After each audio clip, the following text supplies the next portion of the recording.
Warrant হলে কি করবেন? ওয়ারেন্ট হলে আপনারা অস্থির হয়ে যান, আতঙ্কে পাগল হয়ে যান, দৌড়াদৌড়ি হুড়াহুড়ি করেন। কিভাবে কি করবেন না করবেন মাথায় অনেক প্যারা উঠিয়ে দেন। না, এটা করা যাবে না। ওয়ারেন্ট হলে আপনার সর্বপ্রথম যে কাজটা করতে হবে, থানায় যিনি যাওয়া আসা করেন, পুলিশের সাথে ভালো সম্পর্ক আছে, তার মাধ্যমে আপনি জানতে হবে যে কোন মামলায় আপনার ওয়ারেন্ট হয়েছে, এটা বাদী বা মামলা নাম্বার কি, এগুলো আনতে হবে। এগুলো আনার পরে আপনি জেলা পর্যায়ে দেখবেন যে আইনজীবী সমিতি শাখা আছে, সেখানে অনেক আইনজীবী থাকে।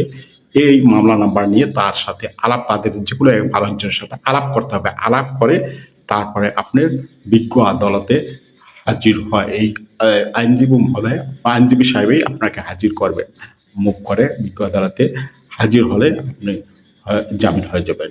তো এটা নিয়ে কোনো ভয়ের কোনো কারণ নাই। অনেক সময় দেখা যাচ্ছে যে নরমাল ওয়ারেন্ট, যেটা আপনি যে কোর্টের বারান্দায় গেলেও, আদালতের বারান্দায় গেলেও আপনি জামিন হয়ে যাবেন। সেই মামলা নিয়েও, সেই ওয়ারেন্ট নিয়েও আপনার অনেক ভয় থাকেন। এটা করা যাবে না। তো এই ছিল আজকের ভিডিও।